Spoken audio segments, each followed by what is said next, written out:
मेघालय सरकार की सोमवार को हुई कैबिनेट बैठक में मेघालय वन विनियमन संशोधन अधिनियम 1973 में कुछ संशोधन किए गए हैं, जिसकी जानकारी मुख्यमंत्री कॉनराड संगमा ने कैबिनेट बैठक के बाद पत्रकारों को देते हुए बताया कि जब से यह अधिनियम पारित हुआ है उसके बाद आज तक तकरीबन 49 सालों तक इसमें संशोधन नहीं किया गया था। इसमें संशोधन करने का मुख्य कारण यही है कि मौजूदा समय के हिसाब से इसमें प्रावधान करना बहुत जरूरी हो गया था। इसमें काफी ज्यादा संशोधन किए गए हैं, परंतु मैं कुछ मुख्य बिंदुओं के बारे में आपको बताता हूँ।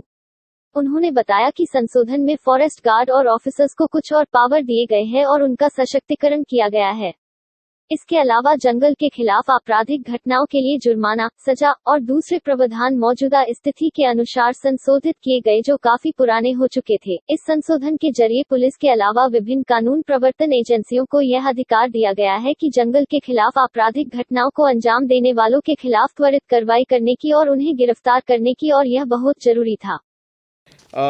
Friends, today we had our cabinet meeting, and in the meeting multiple issues were taken up.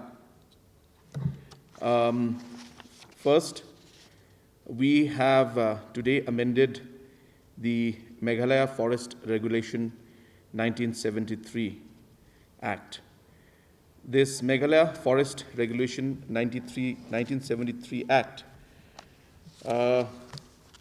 has not been amended since it was formulated and passed as an act. So it's been 50 years, 49 years now that this act has been there.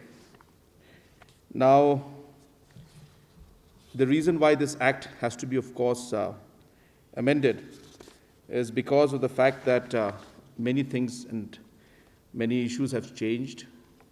The different powers, the different fees or penalties that are charged have to be looked into.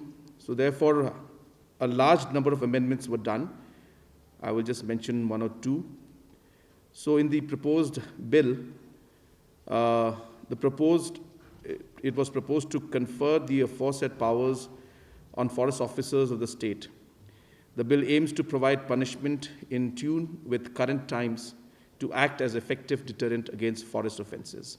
As I said, it's been 50 years or 49 years this law has not been amended. For effective utilization of powers to investigate and prosecute by a law enforcing agency, powers to arrest the offenders ought to be candidly defined, keeping in mind the proclivities of the present day offenders, since the regulation in the present form confers powers to arrest under very limited circumstances, often allowing the accused to flee the clutches of law. In compliance of the apex court's directions to provide effective security to strictly enforce forest protection, the amendment bill provides for statutory obligations for providing such security and assistance by police force. In view of the provisions of the enhanced powers of forest officers in the amended bill, there is likelihood of initiation of malicious prosecution against such officers, necessitating requirement of sanction for prosecution which has been duly incorporated in the